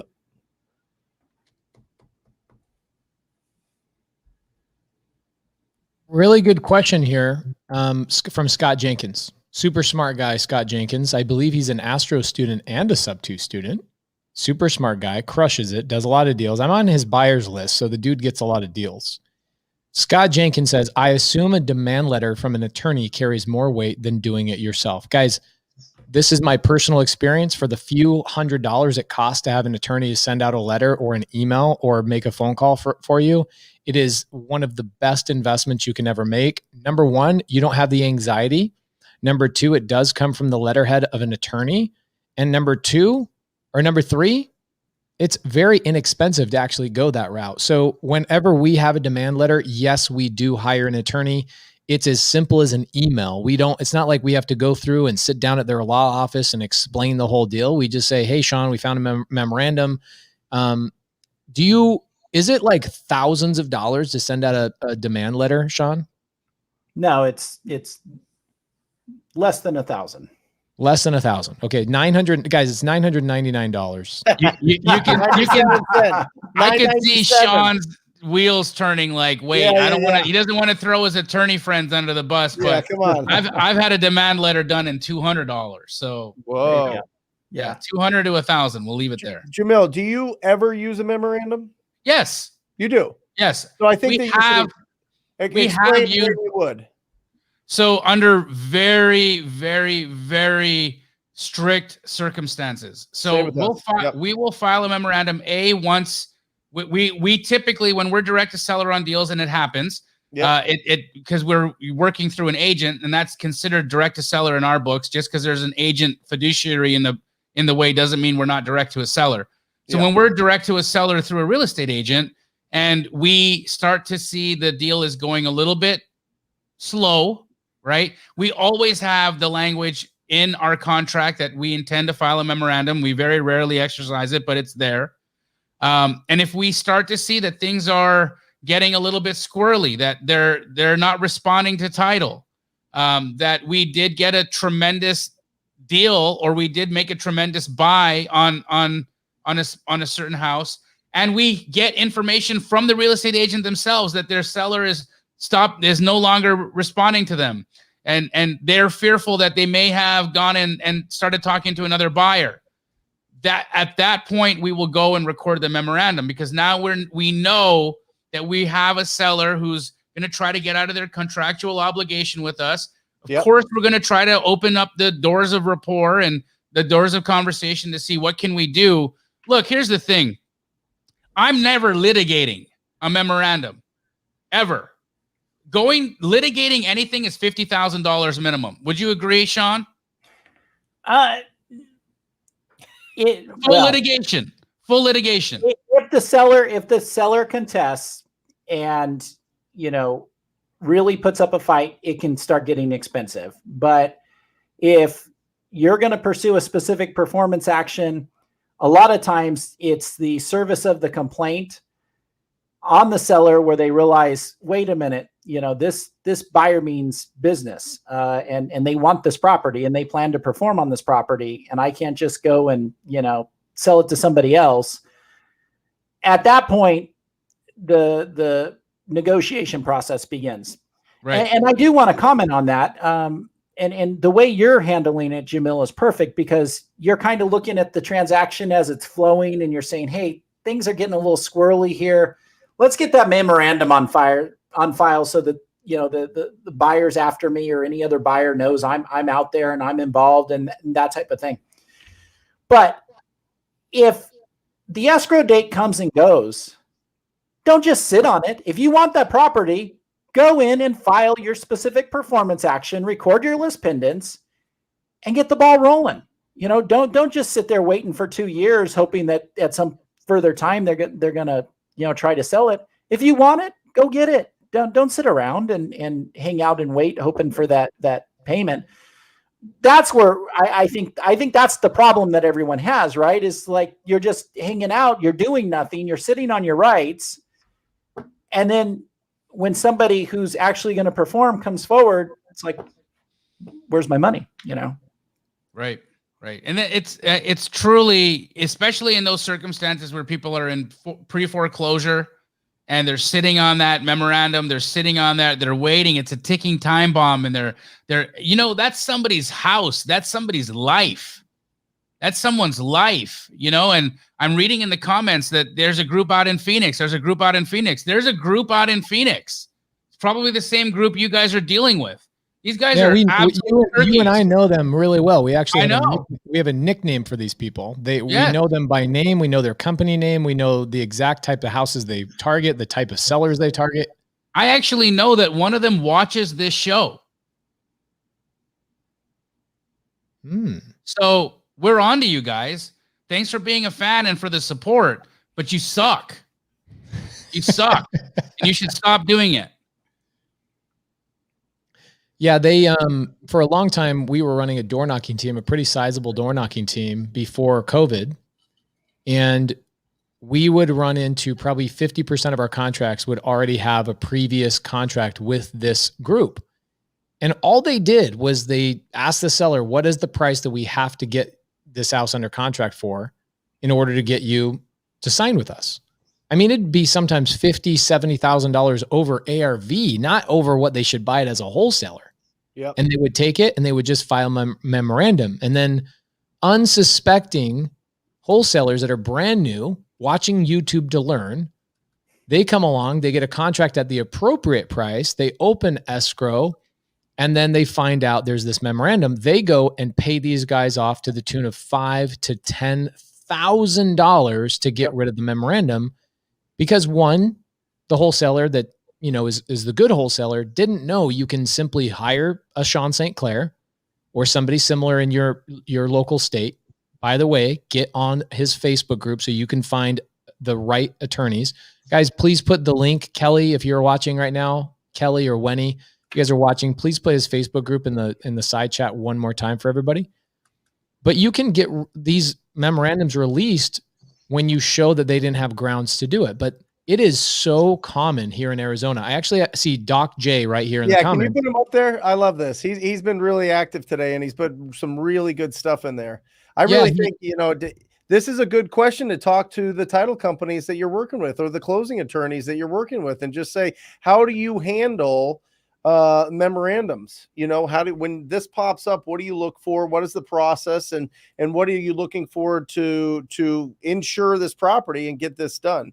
That'd be a really interesting conversation with the escrow and title company and closing attorneys to just see what is there.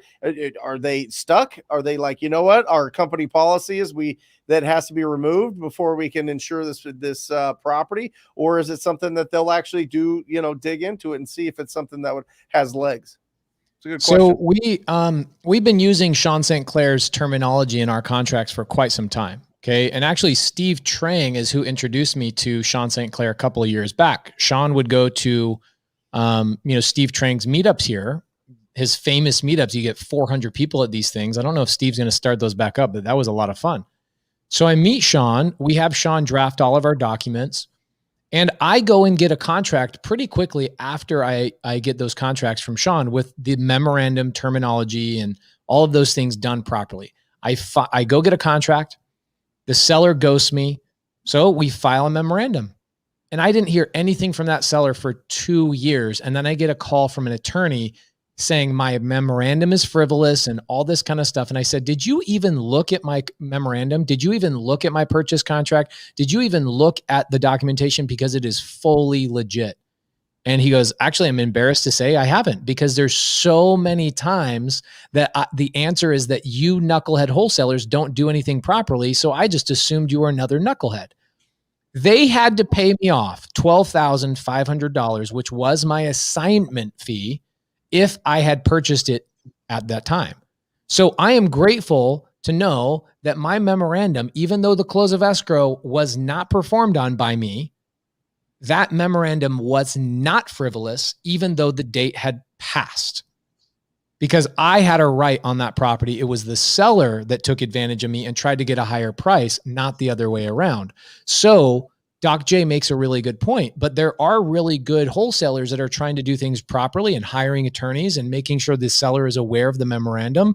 That I do love having a memorandum when a seller ghosts me, because I know that they took advantage of me, not the other way around, and that I should be paid for the time, energy, and the losses of what I could have made on that deal if they fulfilled their obligation.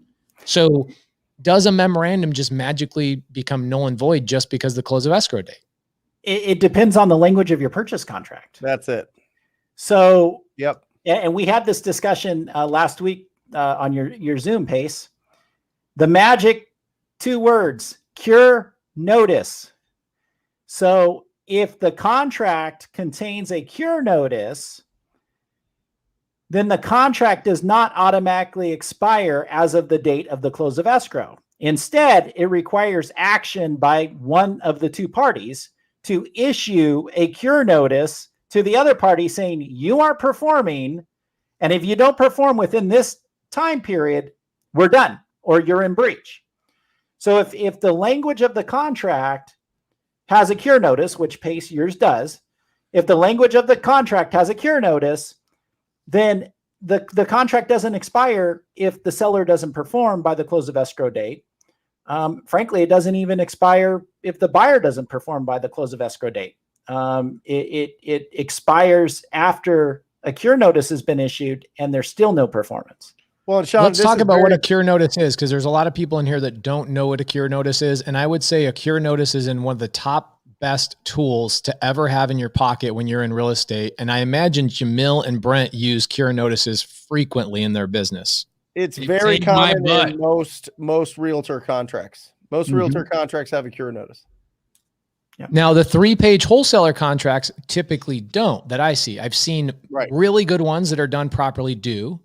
But if you're going down and just downloading free contracts, just double check and make sure that you have a cure notice. What that means is what Sean's going to explain. What is a cure notice, Sean? A cure notice basically means that there's no automatic or immediate breach of a contract. That if one party is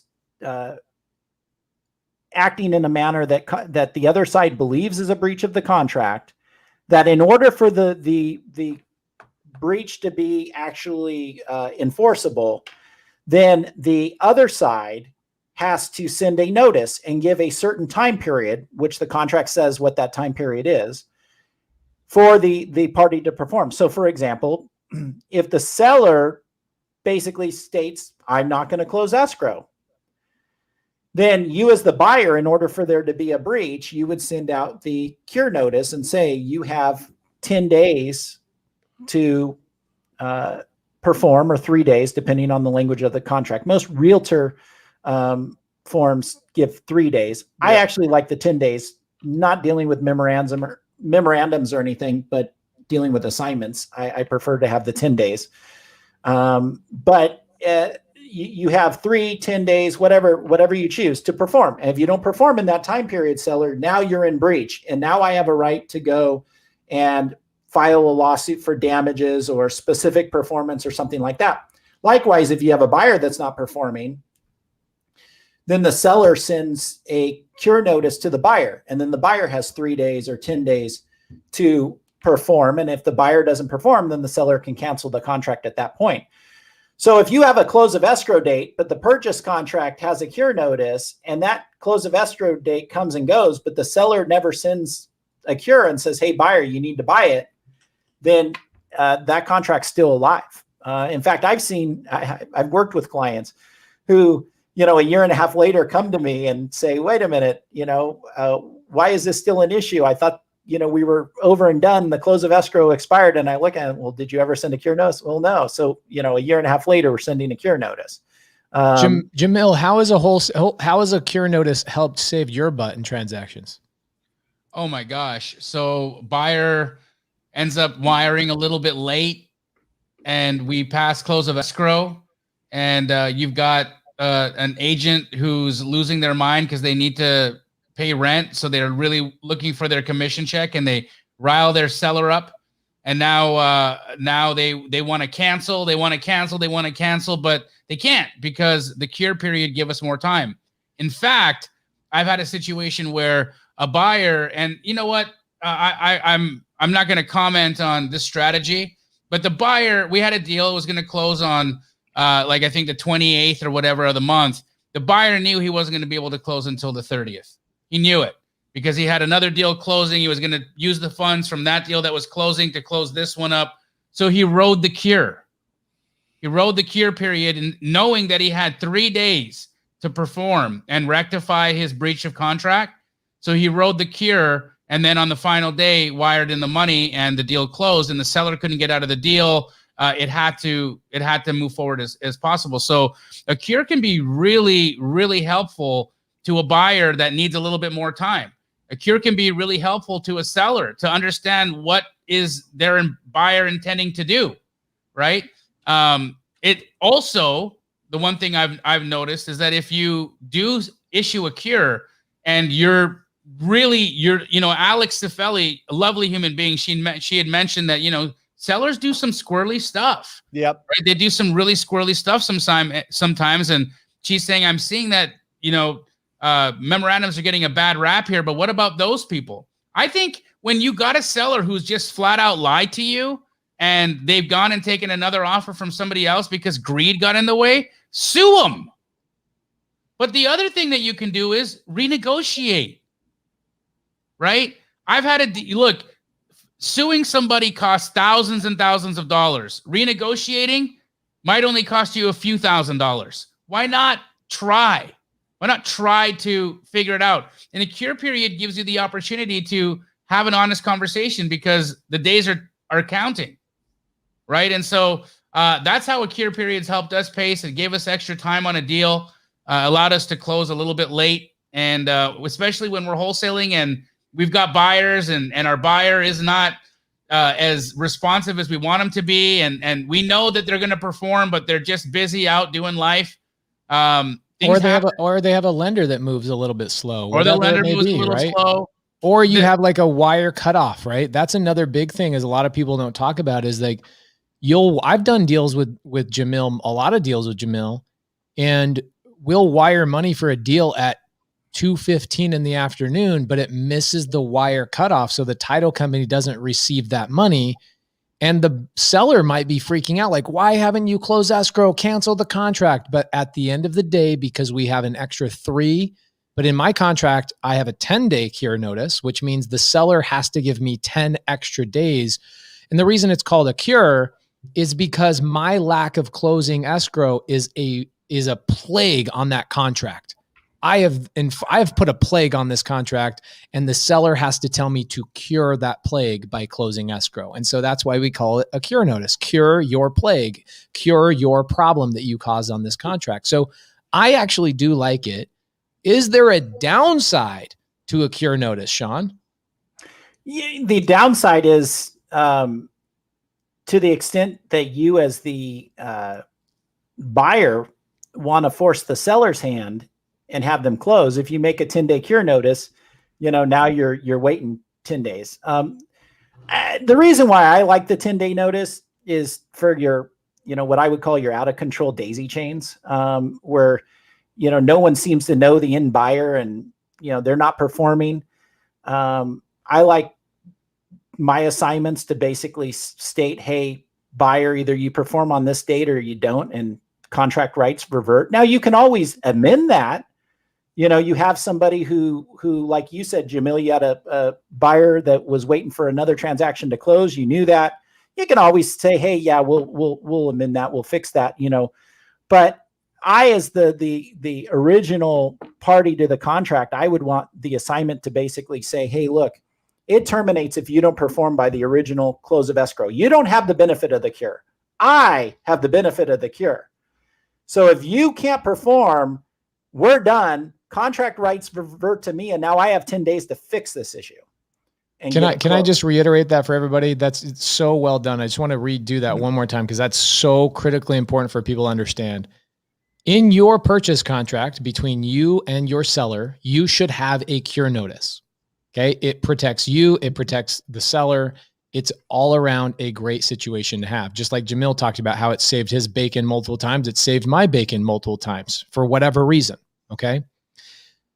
However, when you assign your contract, you are assigning every single word of that contract unless you say otherwise. So when you have an assignment contract, you want to state in your assignment contract, which is another document that Sean is creating for us, the assignment contract that Sean is creating for us states that my buyer, the person I'm assigning my contract to, does not get a cure notice. They do not have the ability to, the second you don't close escrow, you have breached. I do not have to cure you.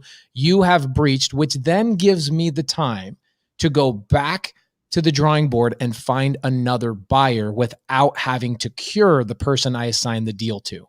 So guys, make sure you write that down. You want a cure notice between you and your seller, but you don't want to give your buyer a cure notice. You want to make sure your assignment does not allow them to have every right under the contract of which you are assigning. Is that properly said, Sean? Right on the money. Cool. So the contract that we're having Sean draft, I've already had Sean in the works. He's been super busy doing freaking working Saturdays, man. What attorney goes and does speaking engagements on Saturday? You're amazing. But at some point in the next couple of weeks, when Sean gets a chance, he's going to redraft a 5-page or so wholesale contract with the memorandum language, with the memorandum attached, the addendum A, or what do we call it? I'm sorry. Exhibit B or A or Exhibit A or B.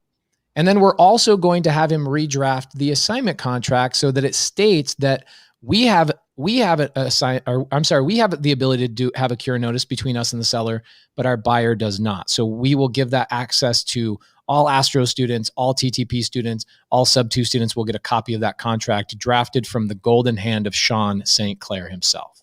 Wonderful. Beautiful. Tons of really good questions. Dude, do you guys see how many people are loving this episode? I have a question for you, Sean. Yeah. So we've had some questions in here on how to work closer with attorneys, and I think for a lot of people that are in the business, first getting started in wholesaling, it's a little bit of a daunting situation to have a conversation with somebody who's got a law degree, right? You're so educated. You've got degrees and all this knowledge behind you, and we're just getting started in the business. So, Sean, how do you suggest that the audience of Wholesale Hotline go out and establish relationships with real estate attorneys? If not yourself, others. What would be the number one way for somebody to get the attention of a real estate attorney to take them seriously and help them out? So there's a couple of ways. I know I'm not the only one that's active in real estate investor groups and meetups and things like that. And so, become involved in those types of events. Generally, there'll be an attorney there, and you can meet them, talk to them, pick their brain, see, if there's somebody that you can work with. The second way is to be a go-giver with the attorney. So there are attorneys that do probates, like our firm does probates. Rylas Dana does probates. There's attorneys throughout the country that do probates. Start using them and sending them your transactions that need probates. Send them some work. Establish that type of relationship, and then third, go and pay for an hour of their time and sit down and show them your contract. Show them, your business structure. You have an hour, you're paying for it. So, show them everything that you have and get their opinion and establish that. Our firm, for example, what we do with our clients is we open what we call general matters files. I don't ask for a retainer. I don't require anything up front. We open the general matters file and then we bill on, our regular invoicing schedule. Some months, I don't bill certain general matters files because they haven't needed my services. Other times, they'll call and have a question on the transaction, and I'll talk to them for, 20 minutes and then put my time down, and then they'll get a small invoice at that point for that time. But it's just there and it's open and it's available for them to use as they need, throughout the process. And so most attorneys will work like that and open a general matters file and just keep it open, and you use it as you need it. Awesome. What would you say, Jamil and Pace, in your experience, about how many deals on average does an attorney get involved with? You know what I mean? For our company, it's probably 1 out of 15, I would say. there needs to be something happening, whether it be eviction, whether it be something with probate, whether it be something with a memorandum, very rarely, but I would say that. What about you guys? Do you guys have kind of an idea of, what we can set as an expectation? And just to show everybody that part of your team, part of your board is your real estate attorney. This isn't wealthy people don't get scared of attorneys. Wealthy people love attorneys. That they're there to protect you. They're there to be part of your team. They're there to do a lot of the work that you don't have the ability nor the experience to do. So don't be scared to add. Especially if you're in Arizona or Georgia. I mean, come on, this is bananas. You better start that right away. But what do you think, guys? Out of how many deals does it get a little bit wiggly where an attorney has to step in? I would say 1 in maybe 15 to 20 or so, all the way from a couple $100 demand letter to maybe a couple of phone calls to the other party's attorney, to Sean's done a couple evictions for us. Yep. He did an eviction for us this year. It was a wonderful one. We had a tenant saran wrap their toilet and played a prank on their boyfriend and recorded the whole thing and put it on TikTok. And her boyfriend pissed all over on TikTok and ruined our floor and all this kind of stuff. And then she turned around and claimed that we were horrible landlords and that her floor was wet. And we screenshotted and recorded her TikTok, and we're actually brought that up in court. So guys, those kinds of things happens. And so it's really nice to have somebody in your corner. I would say that there's not a week that goes by that we don't communicate with Sean St. Clair or somebody at his office. I probably have Sean, what I do, and I've done this in my mentorship, this is the kind of value. I don't give Sean probates, okay? I give Sean a lot of other business. I give Rylas Dana my probates because I have some agreements with him, but Sean St. Clair gets a lot of other business from me. And here's a couple of examples of business I give to Sean. When somebody needs an agreement, like I had a student that wanted a JV agreement between him and another student, I called Sean and I said, Sean, I will pay for this agreement. Will you draft this for my students? Hey, Sean, I have another student that wants an agreement for his door knockers to not hold him liable. Will you draft that document? He has drafted maybe, I don't know, close to 100 documents for me over the last 12 months. My partnership agreement between Matt, Cody, and myself, he's done all of that stuff, guys. It is constantly my favorite bill to pay every single month, because not only do I get the value of learning and paying for it, I look at Sean as a mentor, which is kind of weird. Like Brent just talked about him as one of our board of advisors. 1000% I look at Sean St. Clair as a mentor type, and I'm paying for him to educate me and then in turn bring him tons of business. I would consider Sean a friend and somebody that we do business with. And you guys need to do the same thing with people in your local area. Jamil, what about you? So I think you're pretty close pace. We are doing, 60-ish, 50, 60-ish deals right now with just the heat of the market and whatnot. And I say we probably talk to our attorney twice a month, right? That's about how often we're going. We've got multiple attorneys on retainer. So for us, our transaction coordinator or anyone can just call an attorney and say, we've got this going on. What do we do? But yeah, it's, I'd say probably every 20 to 25 transactions, you're going to have something where you're going to need some legal advice. And it's great. I mean, I love my relationships with our attorneys. They're the only friend I pay for. But it's worth it. It's so worth it. Just an incredible peace of mind knowing when you have a great attorney in your back, in your corner, taking care of you, advising you correctly, letting you navigate this world of business in an ethical, straightforward manner, but has your back like a bulldog when it's time to come out. That's what you're looking for. And guys like Sean St. Clair are exactly that.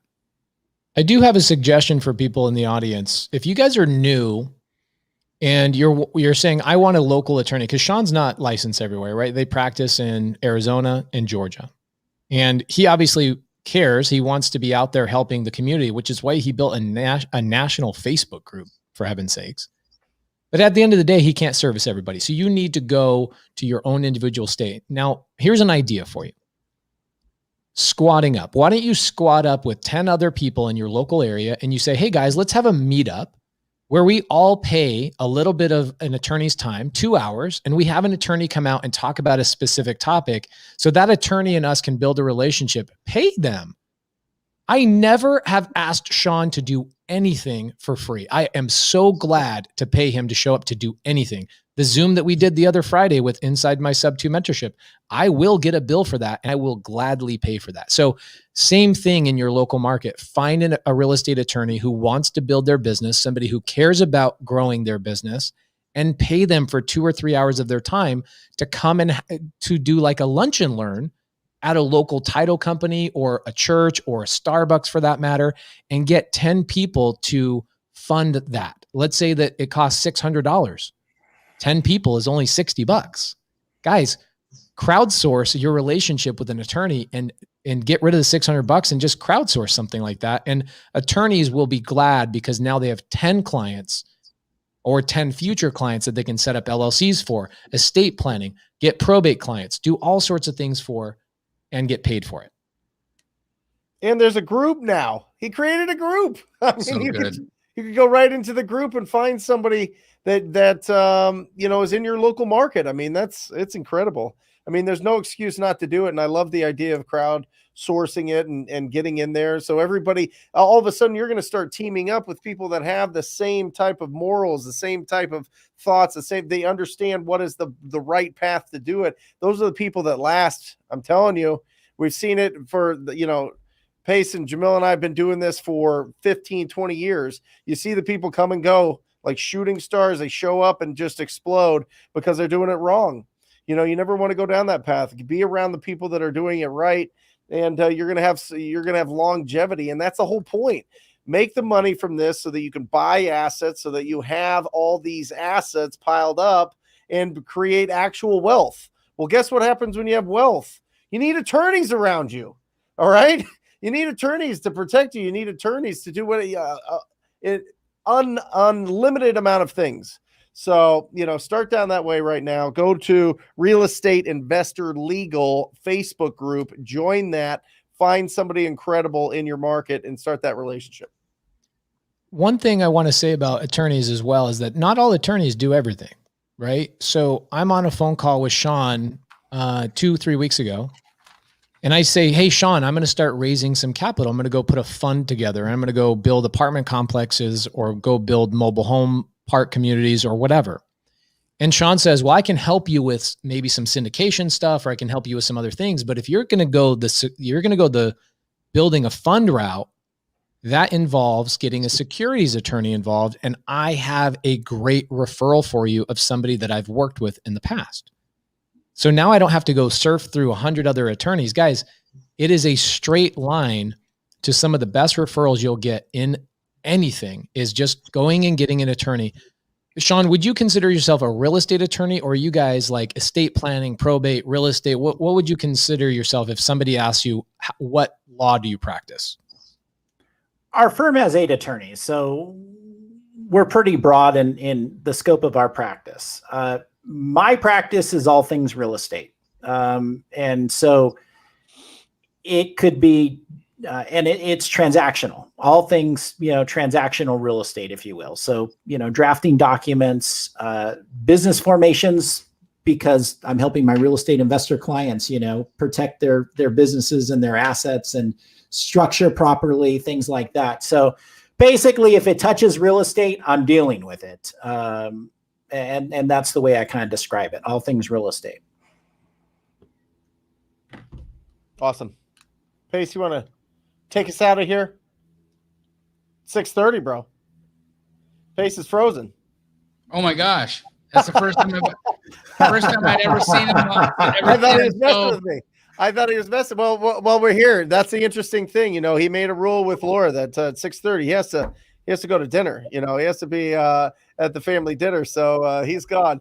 But it's baby making time. Let's go, Pace. That's right, baby making time. That's it. They gotta get that going. Anyway, Sean, fantastic. Really appreciate it. I mean, it's wonderful having us talk about things, but obviously we're not attorneys, so we're not going to give out legal advice. It's fantastic that you gave us this 90 minutes to sit here and really get a really good perspective on what we should be doing out there and what we shouldn't, and having the contracts prepared for all of our coaching students. So thank you so much. That's absolutely phenomenal.